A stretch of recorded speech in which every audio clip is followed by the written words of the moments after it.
Terus saya juga tidak menerapkan practical scene yang sehingga mereka jadi eksak kayak gitu. Jadi biar mengalir aja kayak gitu. Nah ini yang coba saya terapkan gitu. Filman ini yang saya coba terapkan mulai dari persiapan sampai syuting pun sama. Kayak gitu. Kadang-kadang ada pemain yang nggak saya kasih tahu akan ada apa di depan kayak gitu. Jadi seakan-akan biar aja mereka yang akan merasakan bagaimana perjalanan naik ke atas gunung gede ini sendiri kayak gitu.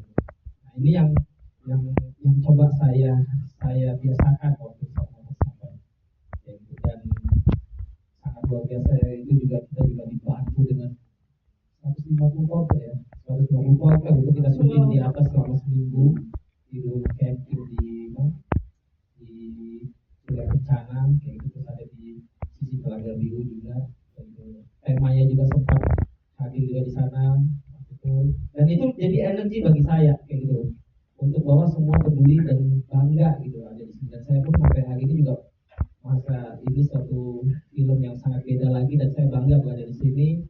Dan saya nggak tahu Pak, kalau Bapak nggak kasih ke saya mungkin ini nyesel saya. Gitu. Ya, tapi di sini yang penasaran juga karena settingannya berbeda dengan masa kini nih Bang.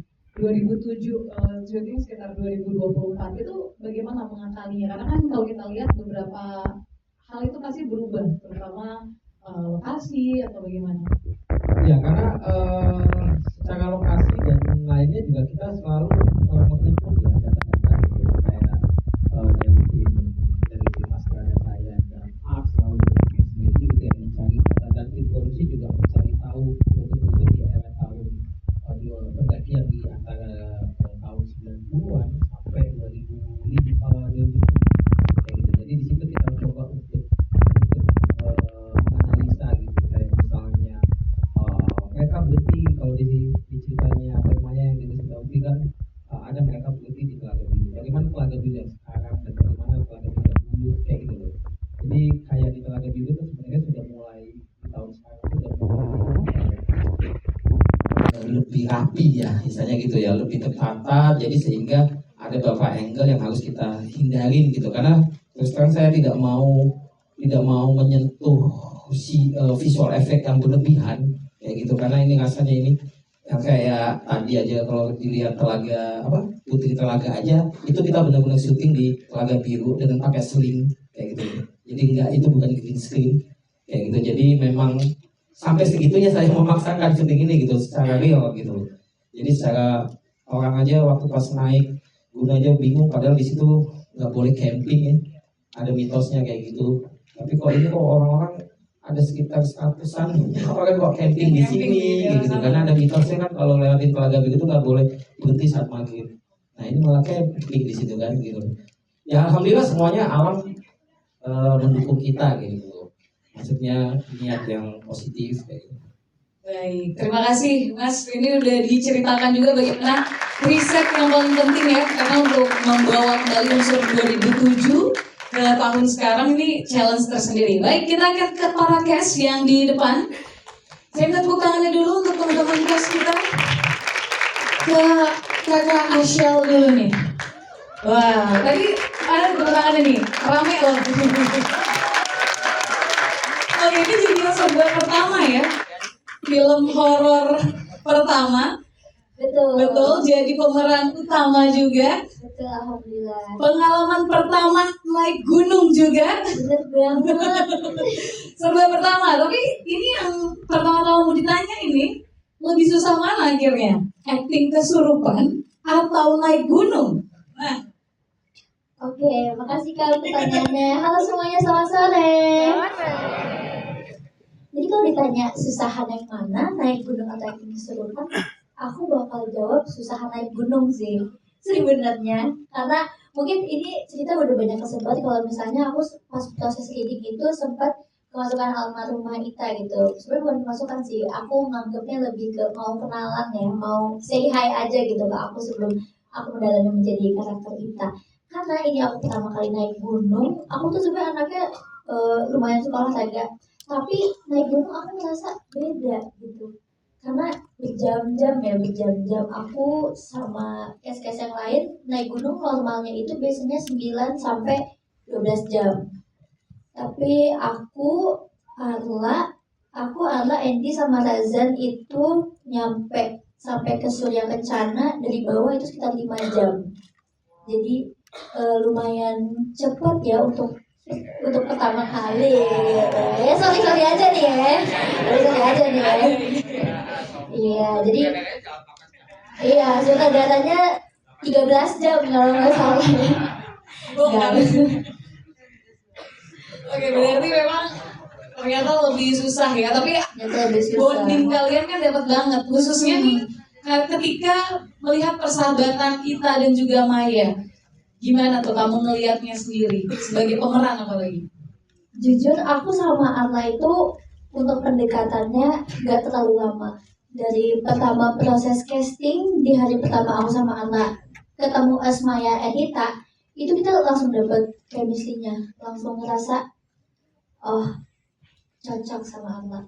Dan ternyata cocoknya nggak sebagai Arla doang, ternyata pas kita menjadi Maya dan Ita, aku merasa kalau misalnya Arla memerankan Maya dengan sangat sempurna gitu ya. Langsung aja dijawab boleh? Carla gimana? Gimana Carla? Itu menurut Asyel sih katanya baru pertama udah ngerasa banget nih cocoknya gimana?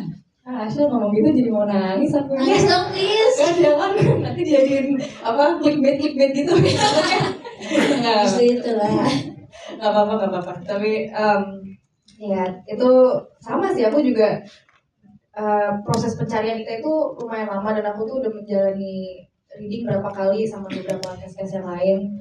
Dan aku tuh berapa kali tuh pas reading tuh selalu nanya, ini yang jadi Ita di mana? Aku butuh banget ketemu sama Ita. Akhirnya suatu hari aku datang ke kantor, ya nih ada beberapa kandidat. Orang pertama yang aku ketemu di hari itu tuh Asyel. Masuk ke dalam ruangan, dia lagi duduk di kursi, dia muter balik, gitu langsung dengan kepribadiannya Asyel yang sangat ceria. Dan itu jadi bikin aku langsung bisa kayak nerima kayak oke, ini langsung bisa membuka dirinya juga enak, dan kita duduk bareng, dan proses casting kita itu lucu banget, gak kayak casting pada umumnya menurut aku. Karena casting pada umumnya itu kita dikasih dialog, kita hafalin dialog, kita ngelakuin adegan. Di sini tuh aku sama Asyel duduk berdua, depan kita tuh ada kamera, ada HP, tapi kita kira belum nyala. Benar. Terus kita ya udah kita ngobrol aja, nyerocos aja tuh, ada kali setengah jam kita ngobrol nggak berhenti. Banyak banget. Sampai akhirnya tiba-tiba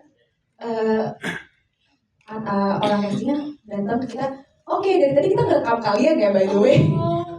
Iya, ini baru abis ini kita masuk ke adegan, baru kita dikasih beberapa adegan. Dari yang adegan awalan yang kita masih di foto booth, sampai adegan-adegan di akhir di mana Itanya sudah masuk ke rumah sakit. Terus langsung karena mungkin kita dari awal ngobrolnya juga udah nyambung, jadi masuk ke dalam adegannya jadi lebih enak, langsung nyambung chemistry-nya. Jadi aku langsung ngerasa setelah itu ditanya sama orang castingnya, gimana nggak tadi itu tadi kayaknya itu Itanya. Oke. Aku langsung ngomong setelah ketemu Asyel. Oke, sebelum bahas lebih lanjut tentang peran sebagai Maya, saya mau menyapa dulu yang sudah bergabung. Ada berperan sebagai Bapak Maya, ada Mas Omar Lubis, silakan. Oke, ini kalau ngebahas Maya sendiri, ini udah ada Bapak Maya ya, tapi kita ngobrol dulu sama Arla di sana yang berperan sebagai Maya. Karena orangnya sendiri ada, bertemu, sharing, bagaimana pendalaman karakter itu terjadi, sampai akhirnya kita cukup miss sekali ya dengan bagaimana acting yang dilakukan oleh Arla di sini. Bagaimana kisahnya, Arla, silakan. Sebenarnya pas proses mencari karakternya Maya, aku sudah sadar banget ini tuh ada orangnya, dan orangnya masih ada. Dan jadi sebenarnya tuh di satu sisi ada enaknya karena bisa langsung ngobrol, bisa lihat langsung cara teteh bersikap, gimana cara teteh menanggapi sebuah hal. Dan aku bersyukur banget pas kita proses reading juga kita akhirnya ketemu ya teh, sempat ngobrol-ngobrol juga, dan sangat membantu karena teteh juga selalu ada di lokasi, di scene-scene yang cukup emosional dan berat, teteh selalu ada. Dan aku merasa itu kebantu banget karena aku pun di tengah-tengah syuting sempat ngerasa ada keraguan, aku kuat nggak ya. Akhirnya teteh yang bilang, enggak, kamu bisa, kamu kuat, pasti kan ada alasannya kenapa kamu yang dipilih. Oke, aku nggak akan kecewain Teteh. Tapi juga beda banget sama mencari karakter sebelum-sebelumnya, karena semua karakter yang aku peranin sebelumnya itu semua karakternya itu fiksi dan kita bisa membangun dari nol, sedangkan ini karakter yang udah ada, jadi lumayan challenge juga gimana caranya aku bisa masuk ke psikisnya Maya. Tapi untungnya bisa juga nonton podcastnya lagi, terus selalu ada Bang Kino yang di lokasi, yang Bang Kino itu detail banget sebagai sutradara sangat-sangat detail, jadi aku merasa kebantu banget sama Bang Kino yang di lokasi. Setiap kali ada miss pasti aku langsung dibenerin sama Bang Kino, enggak gitu Arla, ayo coba kita balik lagi ke pola pikir karakternya, dan itu sangat-sangat ngebantu banget. Oke, nah karena ada Teh Maya gimana melihat Arla memerankan Teh Maya? Boleh ya sedikit ya, karena Teh Maya sendiri kan sudah menyaksikan filmnya secara keseluruhan. Jadi untuk Arla yang memerankan sebagai aku, kita lebih banyak ngobrol di lokasi ya. Jadi Arlanya juga lebih banyak mencari tahu gitu, kebiasaan-kebiasaan yang aku lakukan gitu ya. Jadi kita saling curhat lah di lokasi ya pada saat itu. Makanya aku puas banget dengan actingnya Arla karena memang benar-benar menjiwai aku banget gitu. Thank you lah. Oh, tepuk tangan untuk Arla dan Teh Maya di sini. Luar biasa sampai tidak bisa berkata-kata ya. Nah, saya ke pemeran Ale. Di sini ada Andy. Lain cerita kalau tadi ada Arla sama Ashel yang baru pertama katanya mendaki. Tapi di sini dengar-dengar Andy udah sering nih mendaki. Ada nggak pengalaman-pengalaman yang mungkin terasa berbeda karena ini kan film ya? Ada syutingnya juga sama mendaki-mendaki biasanya. Boleh diceritain teman-teman? Halo teman-teman semua, terima kasih udah hadir di sore ini. Pengalaman aku sih syuting Petaka Gunung Gede ini jelas sangat berbeda kalau ketika aku mendaki gunung ya. Kalau aku mendaki gunung itu, aku kan udah beberapa kali mendaki ke Gunung Gede yang tempat kita syuting ini kebetulan. Kalau mendaki Gunung Gede itu paling lama cuma 2 hari 1 malam sih. Tapi kita ini kan di gunung seminggu. Plus nggak mandinya kan 3 hari ya, gitu. 4. Headline nih. Iya, jadi udah. Nah, dari fisik pun juga pasti jauh lebih capek. Udah capek naik gunungnya, kita juga harus sambil syuting. Nah, fakta menariknya, ini belum banyak orang yang tahu. Jadi ketika kita itu kan ada jalurnya ya, jalur pendakian. Kita tuh lewat jalur Putri, turunnya lewat jalur Cibodas. Tapi di dalam filmnya itu ceritanya kebalik. Kita naiknya melalui jalur Cibodas. Jadi ketika kita naik gunung sampai di puncak, pas kita arah turun ke bawah, syutingnya harus naik ke atas. Lagi naik? Iya, jadi kita udah turun, tapi kebutuhan gambarnya kita harus naik. Jadi udah turun, naik, gitu. Heran ya. Iya, tapi justru di situ serunya gitu. Di situ kayak emang diuji banget nih ya kan, mental, fisik, dan kekompakan kita. Semua case juga itu diuji di situ sih. Oke. So far prosesnya sangat menyenangkan. Sangat menyenangkan walaupun naik turun ya. Betul. Tidak ada yang mengkhianati, hasilnya luar biasa ya teman-teman, setuju kan semuanya?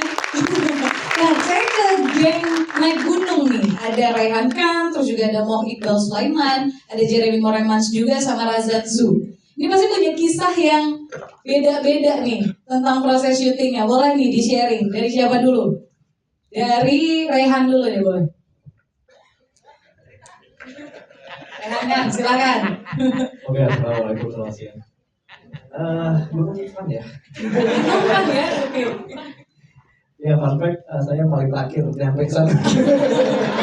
Makanya ketika Asya nyebutin saya Kazan ini apa segala macam, nama saya nggak disebut karena saya paling terakhir. Ya, saya bareng sama rombongan ada Bang Kino. Oke. Kenapa tuh ya? Oke, sebenarnya gunung itu emang unik sih. Jadi emang sebenarnya prosesnya itu capek banget. Dan kita di sini syuting di film Petaka Gunung Gede itu sekalian kita ngambil gambar, syuting apa segala macam. Itu benar yang dibilang Andy, karena kita naik turun untuk mengambil gambar. Terus misalnya kita nyari scene akuratnya itu misalnya di mana segala macam, itu dia sebuah challenging lah untuk mental dan fisik kita. Tapi ketika kita udah nyampe gunung, kayak contoh di Surya Kencana atau di puncak Gunung Gedenya, itu semua kayak terbayarkan. Rasa capek, rasa sakit, tidur seharian itu terbayarkan. Itu terbayarkan. itu indah banget di atas emang. Cuman emang kalau karena kita di bawah Evan ya, jadi emang teman-teman cast di sini hebat banget. Jadi emang saling menghibur, saling ngedukung, apa segala macam. Jadi kita nggak ngerasa apa ya, nggak ada HP di gunung tuh nggak problem gitu, nggak masalah karena kita di sini juga ngobrol asik. Kita setiap malam juga selalu masak-masak, selalu main gitar, nyanyian, apa segala macam itu selalu kita lakukan dengan fun gitu. Jadi tidak dibawa stres. Oke, tidak dibawa stres dan naik gunung itu fun walaupun paling terakhir ya. Iya, itu dia. Nah kalau Jeremy gimana nih? Selamat sore semuanya, terima kasih sudah hadir di sini. Pengalaman naik gunung sambil syuting bersama kawan-kawan ini luar biasa ya. Kita ngelakuin hal-hal simpel sih yang berkesan di aku, kayak kita bangun tidur jam 5 pagi, terus kita gosok gigi dengan alat seadanya di depan tenda, kumur-kumurnya pakai air botol, terus mendengar suara BAB dari kawan-kawan ini sudah menjadi hal yang lumrah. Iya, suara berat-berat itu sudah menjadi sesuatu yang biasa. Bondingnya dapat ya? Iya, bondingnya dari situ sebenarnya. Kehangatannya terasa di situ. Iqbal, ini ada yang nambahin ya? Terbongkar mukanya pada merah loh, merah-merah. Begitu sih kurang lebih. Oke, dari Iqbal? Kalau dari Iqbal mungkin pengalamannya lebih ke yang fun-fun sudah disampaikan, mungkin lebih kayak ke tiap teman-teman udah yang lain tag, terus beberapa ya, pemain yang lain belum tag. Nah, selebihnya kita ajak untuk ke pinggir surkan untuk kita kayak capek juga bikin karya ini ya.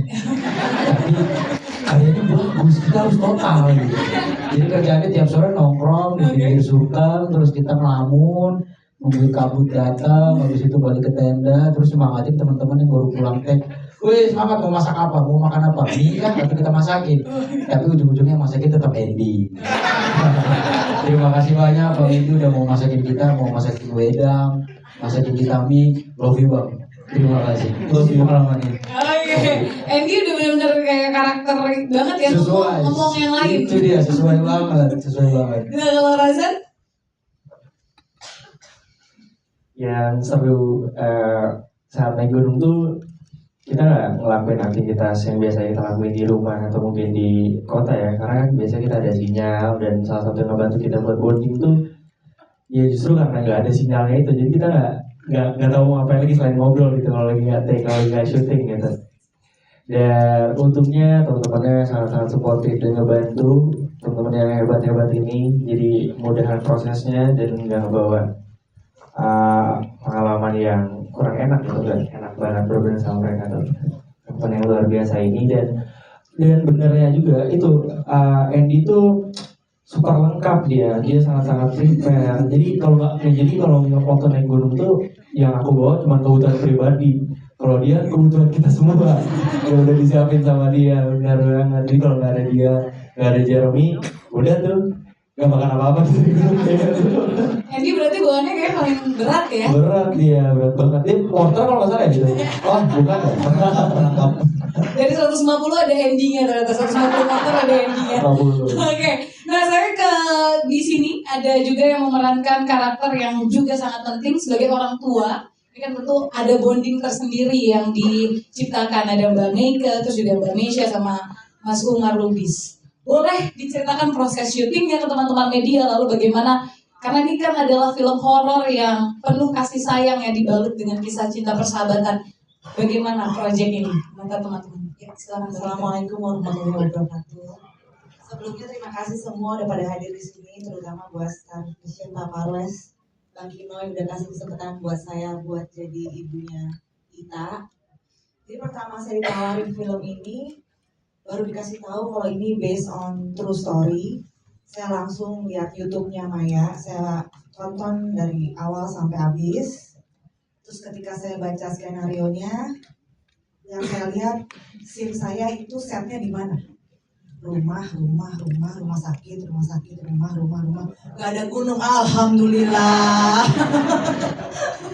Jadi saya bersyukur saya nggak naik gunung. Udah umur segini naik gunung, aduh. Jadi pokoknya di karakter ini memang saya cukup agak bukannya kesulitan, tapi ini merupakan tantangan buat saya. Dan saya diskusi sama Bang Kinoy tentunya. Terus ketika saya baca juga ini sangat-sangat mengaduk emosi saya gitu pada saat itu. Jadi scene yang paling saya nggak bisa lupakan adalah ketika Ita itu meninggal. Saya ngelihat Ita itu beneran ada ditutup sama kain kafan. Saya menangis. Ketika cut, saya nggak bisa berhenti nangis.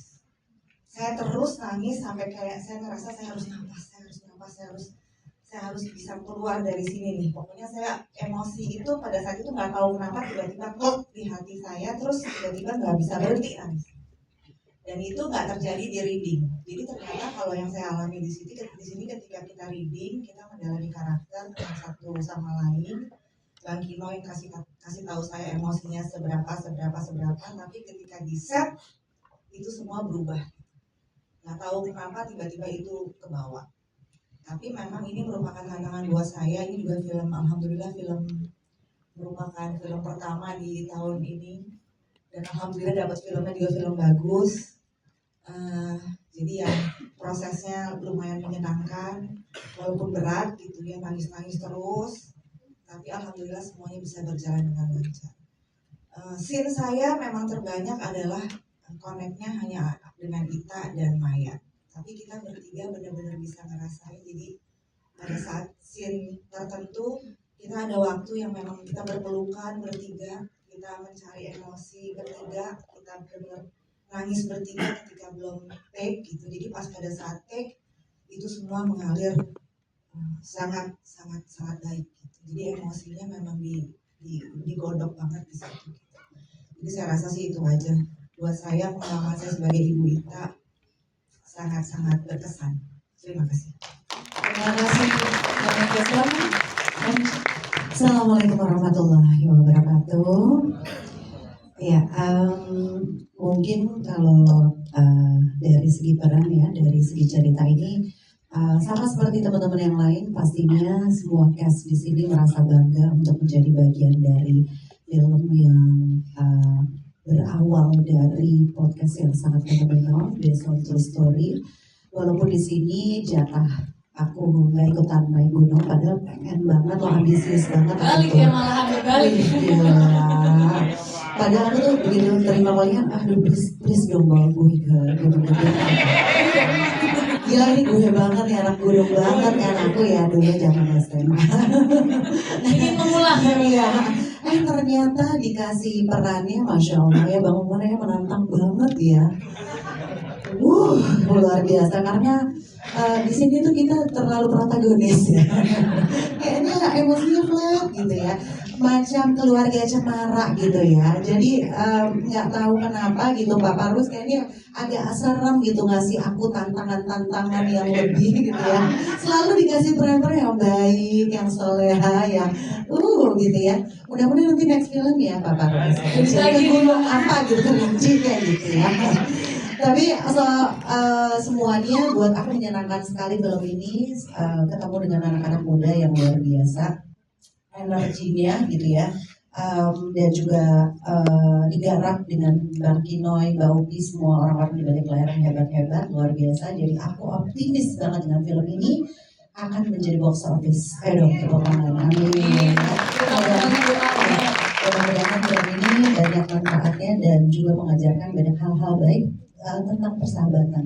Betapa Maya dan juga Ita, mereka best friend forever ya. Jadi bestie forever. Mudah-mudahan mereka nanti bisa bertemu di surganya Allah dan menjadikan film ini sebagai sebuah masterpiece gitu. Sekian. Terima kasih langsung ya, peran yang juga protagonis ya. Iya, tadi seperti yang disampaikan oleh Bisa itu benar banget ya. Ini bisa dianggap bukan keluarga cemara lagi. Ini keluarga sendok jatuh aja belum pernah gitu. Saking halusnya. Jadi kemarin diingat, kita sudah main halus nih. Untuk diingatkan sama Bang Kinoy, ini keluarga mungkin nggak pernah dengar teriakan sendok jatuh aja nggak pernah gitu. Oh kita halusin lagi akhirnya. Ya terima kasih semua kepada Parwes, Bang Tino, dan seluruh cast ya sudah kita diberi kesempatan untuk main bersama dan mudah-mudahan ini bisa jadi box office. Amin. Karena pemain-pemainnya juga Masya Allah bagus-bagus, ceritanya juga bagus. Terus kemudian Gunung Gede juga itu familiar dengan kita semua ya. Oke. Sampai ketemu lagi. Oke. Sampai ketemu di mungkin nanti adegan yang ada sendok jatuh dan lain-lainnya ya. Terima kasih Mas. Saya ke paling pojok. Di sini perannya tadi di mention adalah pria misterius. Ada Mas Dery. Mas Dery, misterius banget nih perannya. Paling aja misterius sebenarnya.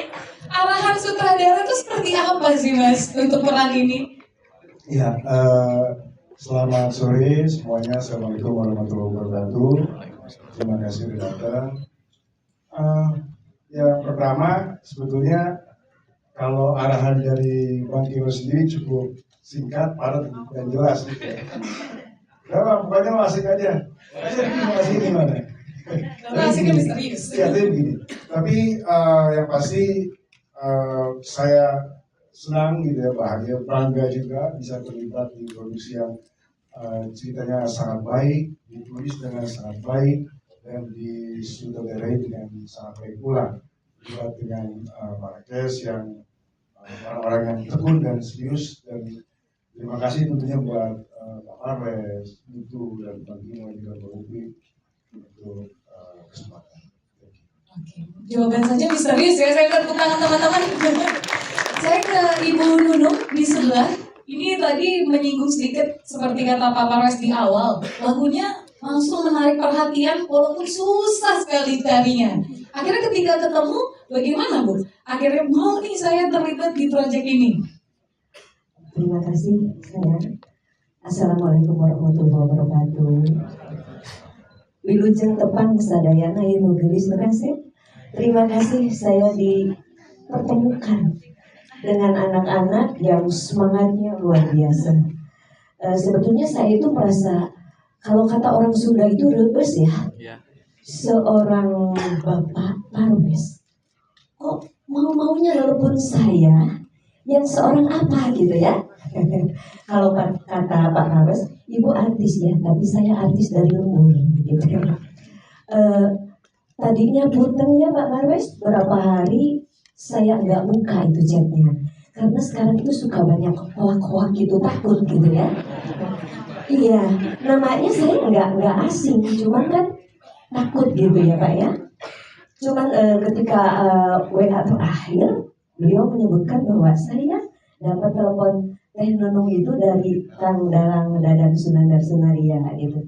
Nah baru saya buka, dan saya itu pertama itu maaf ya Kak ya bilang usu gitu, dikirain teh masih kayak chat dendeng gitu. Aduh maaf kalau saya cucungah kalau kata orang Sunda ya. Ya akhirnya beliau meminta saya, katanya mau memakai lagu Kanggung Bandung. Saya bilang, Pak itu bukan lagu saya, bukan ciptaan saya gitu, tapi memang yang menyanyikannya saya. Itu nonim gitu ya.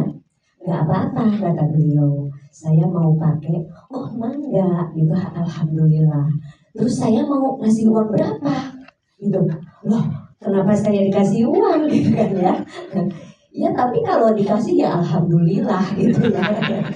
Begitu. Jadi saya bersyukur sekali, beliau itu seorang yang hebat, tapi masih mau apresiasi terhadap lagu tradisional. Itu jarang sekali ya saya. Dan semoga saya berharap film ini menjadi sesuatu yang booming dan dijadikan sebagai edukasi untuk anak-anak muda. Dan saya berdoa semoga, karena saya orang Sunda ya Pak ya, semoga film ini Star Vision, semua kru dan semuanya Nanjung membangun Tanjung. Artinya terus berdiri dan harum, mengharumkan perfilman kita. Terima kasih. Wassalamualaikum warahmatullahi wabarakatuh. Boleh sedikit Ibu, suara Ibu kita mau dengar langsung ya. Sedikit ya, Itu dia tuh, mantap. Diabadikan boleh ya Ibu ya? Boleh dong. Mangga Ibu. Mangga Bu. Nembang Bu, nembang. Ayo Bu. Biasanya udah nganggo musik, akhirnya ditambul gitu. Mantap. Yang lagu naon Bapak? Iya. Ganggung Bandung apa itu? Oh, Ganggung Bandung. Iya sedikit biar kita ingat lagi adegan tadi ya. Ganggung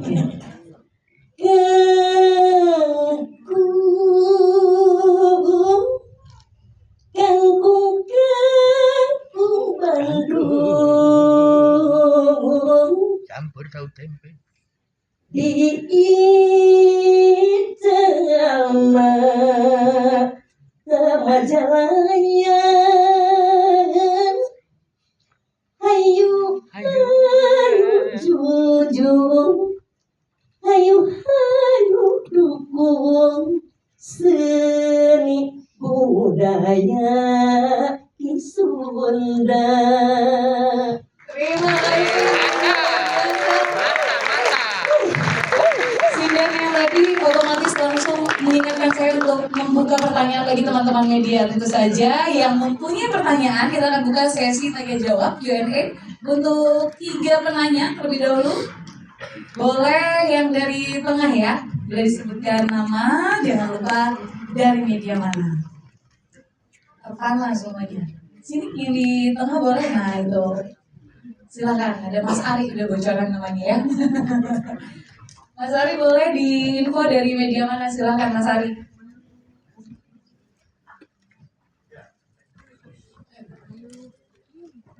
Oke. By the way, nama saya Bagas dari Berita Nasional TV. Mau nanya buat sebelumnya Asel di official trailer rilis kan sempat nanya kenapa milih Asel ya Mas Gino ya. Ternyata memang oke sih, maksudnya secara acting keseluruhannya itu asik banget. Asik semua ya. Asik ya. Jempol lah gitu loh, maksudnya dapat gitu. Waduh, bukan Vigo loh. Tapi aku mau nanya Asel, orang kesurupan benar nggak sih sebelumnya? Sebelumnya kan nanya dulu. Langsung Mas ya. Pernah kesurupan benar nggak? Real life kan? Ada project ini belum pernah. Belum pernah. Nah, itu maksudnya gimana gitu di briefing mungkin sama Mas Kinoy, gimana mungkin tarik urat atau apa gitu. Pengen tahu itu aja sih. Simpel itu aja udah. Oke, terima kasih. Terima kasih Mas Bagas. Keren banget kesurupannya. Silakan Asya langsung jawab dulu ya.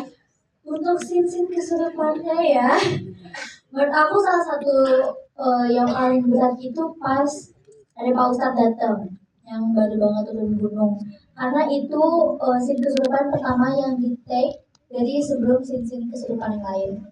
Di saat itu Bang Ginai cuma ngomong, kamu anggap aja di dalam hati kamu tuh kayak marah, kamu pengen menguasai sesuatu, tapi itu bukan tubuh kamu gitu. Kayak kamu rasanya mau marah, mau ngata-ngatain, mau ngerasa kalau diri kamu itu paling tinggi, karena kamu ngerasa kamu nih yang punya tubuh itu gitu, padahal itu bukan punya kamu. Jadi keluarin aja semua marah kamu, semua kesel kamu, semua ketakutan kamu, dan ada sedikit ngejek juga ya di situ kesurupannya ya. Dan aku melakukan itu dengan sesuai arahan Bang Kinoy sih, secara totalitas juga seperti itu. Terima kasih. Tarik urat ya tadi. Oh ya, ada scene juga aku ngeludahin itu sebenarnya nggak disuruh, itu nggak disuruh, kita kayak aduh, astagfirullahaladzim. Awalnya Bang nggak bilang, tapi kata bapak ustadznya dipanas-panasin gitu, karena aku udah kesel banget ya. Kamu anggap aja kamu kesel banget sama orang yang di depan ini, kamu kesel sama aku, kamu pengen diusir gitu, kamu kesel. Ya udah itu kesel aku. Tapi maaf ya Pak Ustadz, terus Bapak Ustadznya gak apa-apa lah. Terima kasih. Terus muka Bapak Ustadznya jahat banget kan gitu ya. Ini gak ada diskon ya.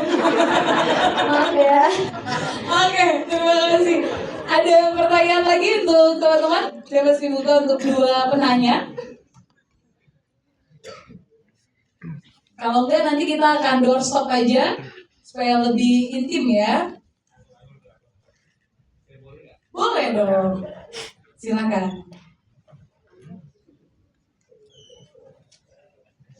Terima kasih. Sedikit memberikan comparison aja atau perspektif. Saya selalu melihat ada yang baru dari Star Vision. Pak Parwes juga melakukan banyak pembibitan atau memunculkan talent-talent baru, Pak Parwes. Kalau dengan arahan Kinoy dengan UPI, saya tidak terlalu banyak komen karena mereka sudah tertakdir terlahir untuk bikin film yang berkualitas seperti ini. Tapi justru saya ingin melihat, betul kata Pak Parwes, mereka ini assemble pemain yang sangat tough. Saya memperhatikan Arla, sahabat kita, unik dan kemudian Ucek gitu ya. Dan kamu ternyata cantik sekali tanpa makeup Pak Parwes. Inner beauty dari seorang aktris Kinoy itu kemudian harus lahir dari apa yang kemudian gestur. Ujian tadi sudah ada di dan teman-teman kita nasional ya untuk Axel gitu ya. Untuk Arla dan semua assemble yang lain, saya memberikan entry point yang sangat positif. Anda semua kayaknya memang layak untuk menjadi the next actor untuk film.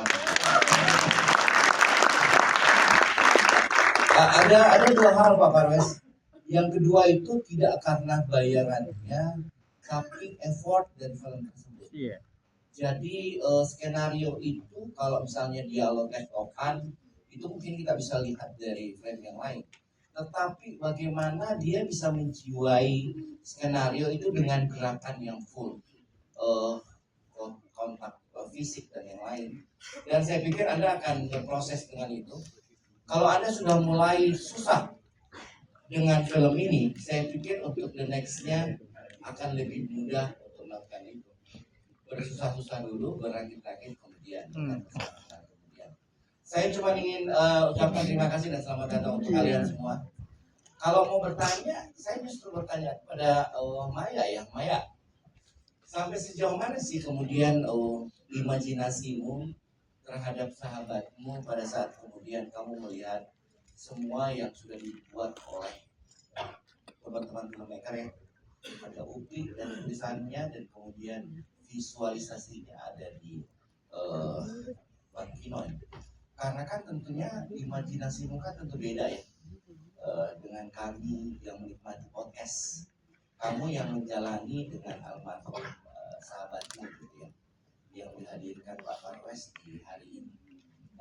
Jujur, saya ingin mendengarkan langsung dari Maya, apakah film ini mempresentasikan apa yang kamu inginkan dari sisi imajinasi, karena ini wilayah mistis gitu ya, jadi sangat private gitu ya. Saya pun juga tidak bisa kemudian ngapa-ngapain gitu ya. Tadi di belakang sana ada insiden kerasukan gitu ya. Ini film horor, bukan film drama keluarga gitu ya. Jadi tetap saya ingin melihat ingin mendengarkan dari Maya langsung. Oke. Terima kasih Pak untuk pertanyaannya. Mungkin tadi Bapak bilangnya imajinasi ya. Kalau untuk imajinasi itu berarti kan dalam kategorinya bukan dari kisah nyata. Kalau ini kan berlatar belakang dari kisah nyata. Jadi apapun yang aku rasakan di tahun 2007 itu, jadi aku ceritakan ulang karena aku memang dari awal sampai akhir ingat dengan kejadian yang sedetail itu. Jadi kita diskusikan sama tim filmmaker semuanya dan alhamdulillah untuk hasilnya sesuai dengan apa yang aku harapkan. Terima kasih. Terima kasih Mbak Maya. Mbak Maya boleh untuk penutup closing statement sebelum nanti kita akan one-on-one. Ada yang mau disampaikan untuk teman-teman media? Bener. Biar rapi. Untuk mungkin aku ingin menyampaikan ya untuk yang sudah mengikuti perjalanan kisah aku dengan almarhumah Ita, mungkin banyak yang masih belum puas. Sebenarnya apa sih yang terjadi dengan almarhumah Ita? Kenapa bisa sampai meninggal?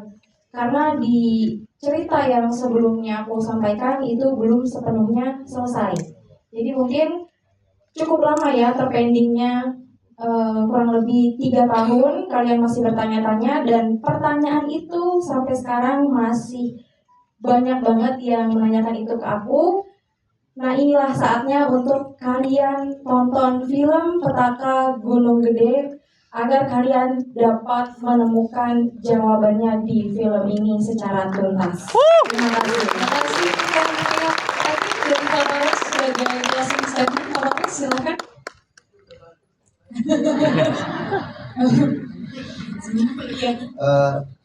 Begini ya, bikin film itu kan ada 2 macam ya. Kita bikin cerita tentang film fiksi, tapi di sini kita bercerita tentang kisah nyata. Sejujurnya saya dapat skrip yang bagus, semuanya bagus, materi syutingnya, dari syuting, kirim, saya nonton, saya suka banget. Tapi yang paling sulit justru pada saat kita melakukan editing. Pada waktu kita melakukan editing, saya mengikuti format yang sudah dibikin oleh editor, oleh sutradara. Kita mencoba 2 kali melakukan perbaikan. Tapi saya sungguh kayak merasa menjadi kayak manusia yang gagal gitu. Saya nggak bisa menjalankan sesuatu yang bagus ini sebagaimana mestinya. Nah, akhirnya saya minta break beberapa hari, saya nonton lagi progresnya. Saya berpikir berulang kali, sehingga akhirnya saya ngerti film ini adalah film yang kita penonton itu menjadi subjektif, bukan objeknya. Biasa kita nonton film jadi objek, kita melihat peristiwa, kita menjadi objek yang diberikan tontonan itu. Saya ingin kita menjadi subjektif, kita menjadi orang yang melihat dan seperti ikut mengalami prosesnya. Nah, akhirnya kita ingat saya bertemu di hari Minggu, saya bilang saya udah menemukan, saya diskusi apa yang kita coba kita perbaiki sehingga ya saya nggak tahu ya, semalam sebelumnya itu saya kan suka gitu kalau lagi edit terus sampai ke bawah editannya, ini filmnya harus ada jeda, karena setiap jeda ini adalah sebuah fase waktu yang berubah. Nah, itu kayak ada yang ngasih tahu gitu. Jadi saya mau bikin begini guys, kita coba dulu ya, coba dulu. Dan alhamdulillah ya semesta mendukungnya. Banyak sekali peristiwa yang terjadi selama proses film ini. Dan menurut saya apapun itu mungkin tujuannya adalah ini sebuah amanat untuk saya berikan baik. Di sini Pak Dita insya Allah ada di sini sama kita nonton kita bersama-sama. Jadi mari kita rayakan persahabatan ini menjadi sesuatu yang sakral dan kita juga belajar dari pengalaman yang dialami oleh kita di bioskop Taman Mobil. Terima kasih Pak Pares dan terima kasih kepada rekan-rekan media yang telah hadir. Selanjutnya mohon izin untuk di row 2, para cast di row 2 untuk berdiri. Cast dan kru untuk yang di row 1 tetap di tempatnya saja duduk, kita akan foto.